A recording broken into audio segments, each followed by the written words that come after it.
back in the great state of Florida. I love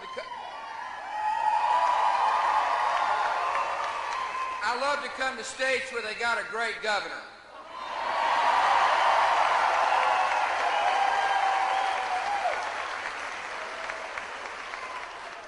As Americans make their travel plans, more of us need to think about coming to Florida.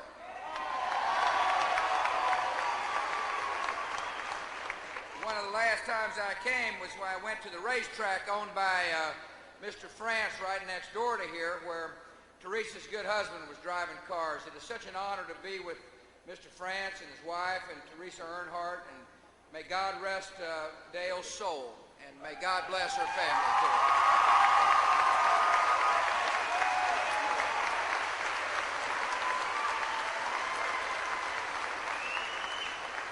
I don't know if you all know this, but you sent a good one up to represent you in Congress, John Micah, and I appreciate John being here.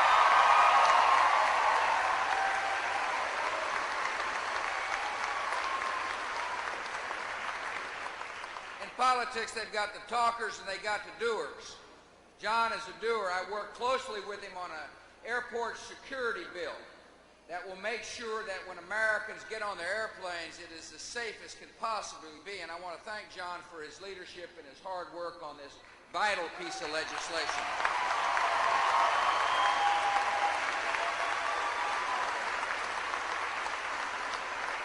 I know we got some from the State House, in particular the Speaker of the House, Feeney. I'm so honored that people came down from Tallahassee to say hello to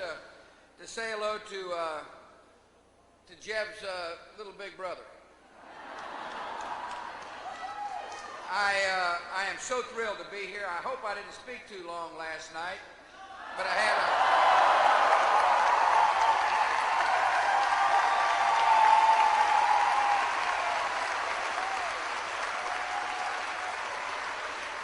didn't mean to keep people up too late, but I had something to say.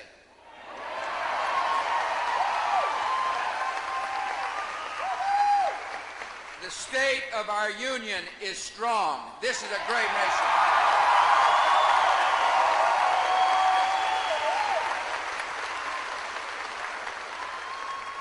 Oh, we've got some challenges ahead, but this country is going to rise to the challenges. We've got a big task ahead, and that is to rid the world of terror. I know people say, what does that mean? Well, it means that in order to keep America safe, we've got to make it clear to any person who thinks they want to be a terrorist that this great nation and its coalition will find you and bring you to justice. It means that if you harbor a terrorist, if you feed a terrorist, if you hide a terrorist, you're just as guilty as a terrorist.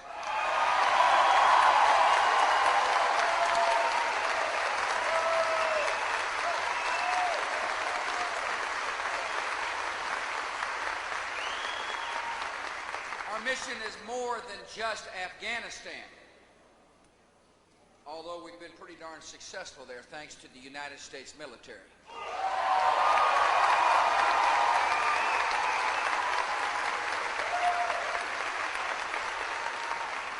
And for those of you who have a loved one in our military or in the military, I want to thank you from the bottom of our heart. I'm so proud of the men and women who wear our uniform. And you need to be proud too. We've sent them into a tough mission, and they've accomplished that mission exactly the way that I hoped they would. We routed the Taliban, and by the way, there's nothing that makes me more joyous than to know our great military have been liberators of oppressed women and children, liberating people from the clutches of one of the most barbaric regimes in the history of mankind.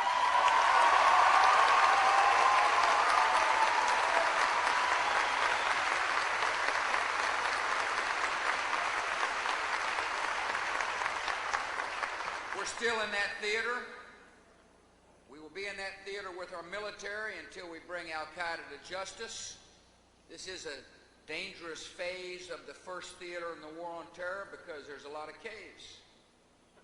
And we're trying to find people who on the one hand send youngsters to their death and on the other hand hide. On the one hand they say it's okay for you to go kill yourself. And on the other hand, they're running and hiding. But see, what they don't understand about this nation is we are patient. We are determined.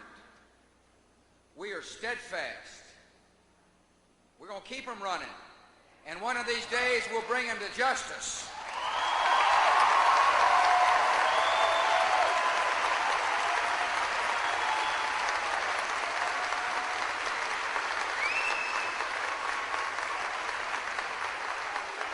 But the mission is more than just Afghanistan and Al-Qaeda.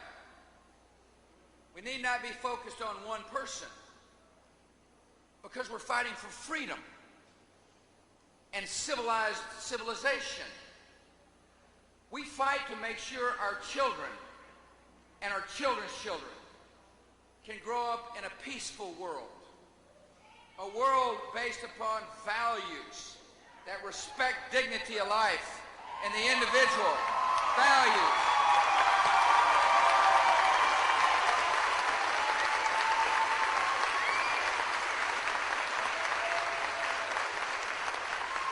Universal values. We fight evil people. People who want to murder. People who hate America and what we stand for. And that's why we'll be relentless and steady. The world looks to us for leadership. If we blink, they may go to sleep. That's why we're not going to blink. That's why we're going to be after them. That's why we're going to disrupt their finances. That's why we're going to hold people account. That's why we're going to say if you develop weapons of mass destruction and you aim to ruin the security of us or our allies, we will hold you accountable. That's why this nation is going to stand tall and strong and not relent in the face of terror.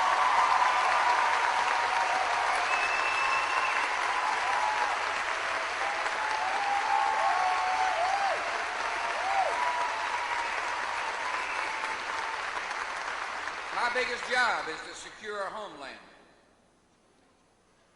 I walk into that magnificent Oval Office in the morning and I look at a threat assessment where the enemy may try to hit us again. And make no mistake about it, they'd like to. My biggest job is to rally the resources of our government to prevent anything from happening to innocent life in America. And I take it seriously, and so does our government. We're doing everything in our power to seek down leads, to alert people if necessary, to gather as much intelligence as we can and share it quickly. The Federal Bureau of Investigation's major mission now is to keep the homeland safe, is to prevent another attack. So for all the law enforcement officials who are here, I want to thank you very much for your diligence, your hard work, for keeping your eyes and ears alert.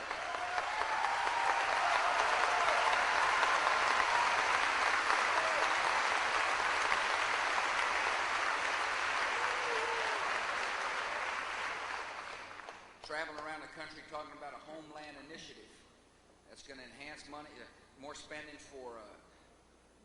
fight bioterrorism, more money for first responders like the fire and the police to make sure the emergency plans are in place, more money for the health agencies around the country, more money to make sure that we understand who's coming into our country and who leaves our country, more money.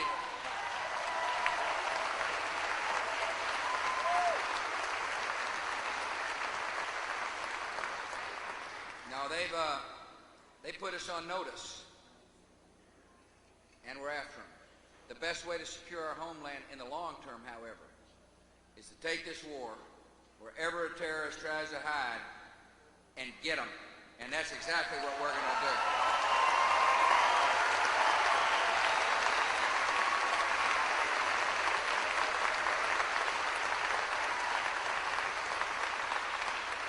I sent a budget. One of the things the president does is put out a budget. I sent a budget up. It starts with this #1 priority. If you wear our uniform, you deserve the best training, the best equipment, and another pay raise.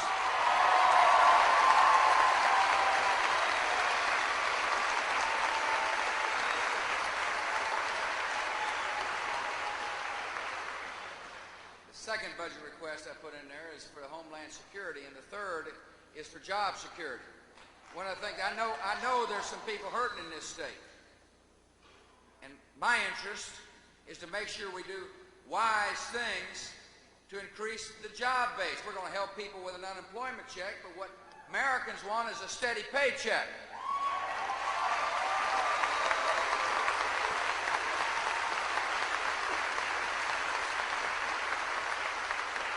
Oh, I know there's been a lot of talk about, revenues here and spending here and all that. Let me just tell you something about the tax relief plan that you helped us pass.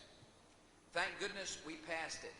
It came at the right time. If you want to fight off a recession, if you're interested in job creation, one of the best ways to do so is to let people keep their own money so they can spend it and therefore create more jobs.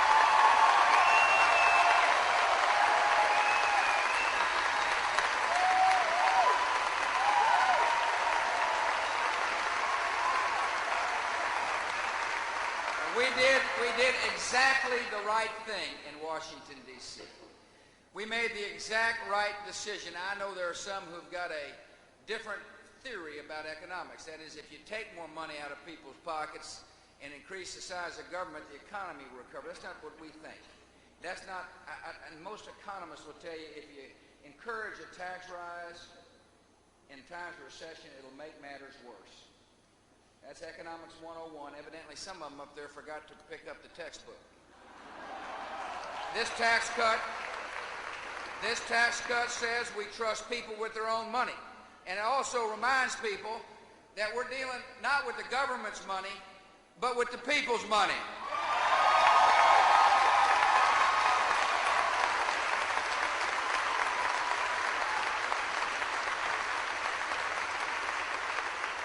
We need to stimulate more economic growth by encouraging investment in plant and equipment, which means jobs, and by stimulating consumer spending by accelerating the tax relief plan, which means jobs. Jobs is the central core of any stimulus package. And let me remind you something else about jobs. In order to make sure people can find work and the job base of America expands, folks, we need an energy policy. We need a policy that has reliable energy for America. Imagine an employer wondering whether or not they're going to run out of energy. That person's not likely to hire somebody. Or if we get tight on energy, the price of energy goes up. It means somebody's not going to be able to find work. We need an energy policy. We need to encourage conservation. We need to build infrastructure. And we need to encourage exploration amongst in the United States.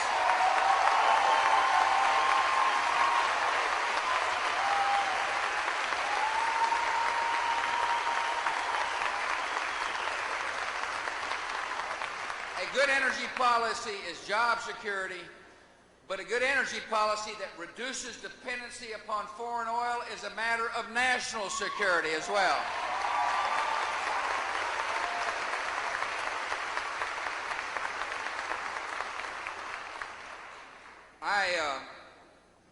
Like I said last night, I have been in awe of the American people.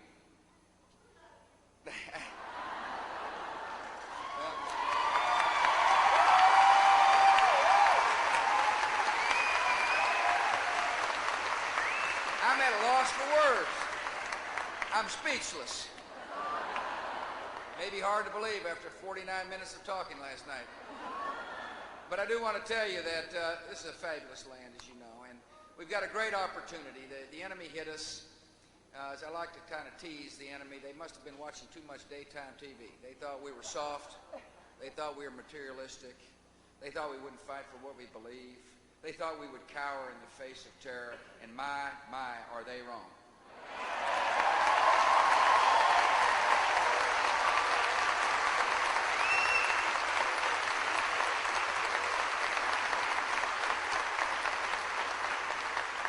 Quite the contrary has happened. This great nation is unified and steadfast, and this nation understands that if you want to fight evil, you do so with acts of goodness.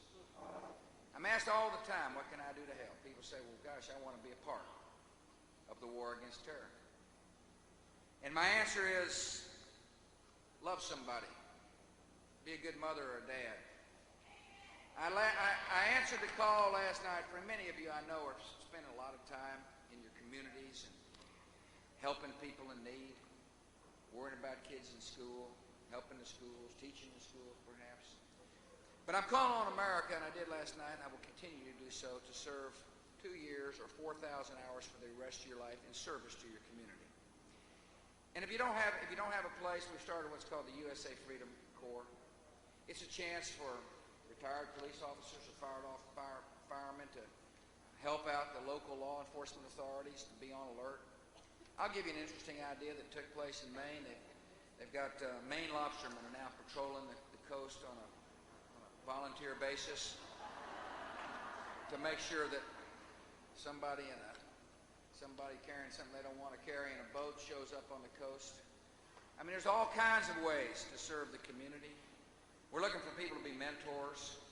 We're looking for teachers to teach in neighborhoods that may need teachers. Tomorrow I'm here because I want to go by a senior corps program where senior citizens are signed up to help lend their talents and their valuable experience in the communities. There's all kinds of ways that Americans can serve their communities and their neighborhoods, and by doing so, we stand square in the face of evil. We tell the enemy, you can't get us. You think so. You think you can tear down the spirit of America, but quite the contrary. We are stronger than we have ever been as a nation.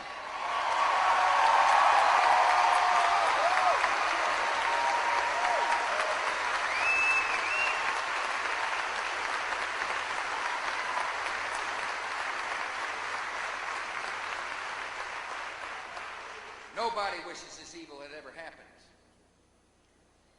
But as a result of evil, there's some amazing things that are taking place in America.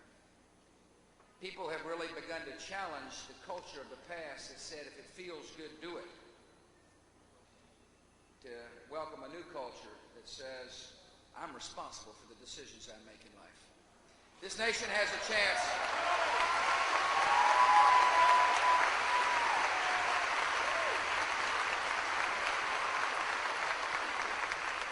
This great nation has a chance to help change the culture. We have a chance to stand up for being a mom or a dad by just loving your kids more.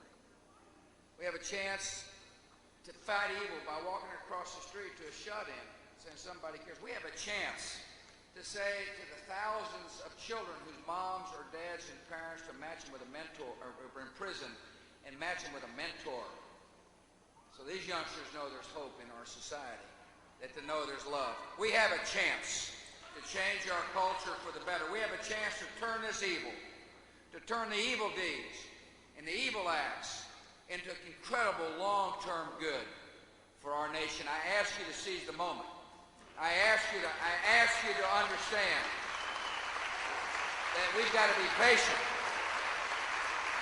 We've got to be steadfast in our drive overseas. And we've got to be loving and decent and compassionate at home. And when we do, we will have proved to the world once again that every time good overcomes evil.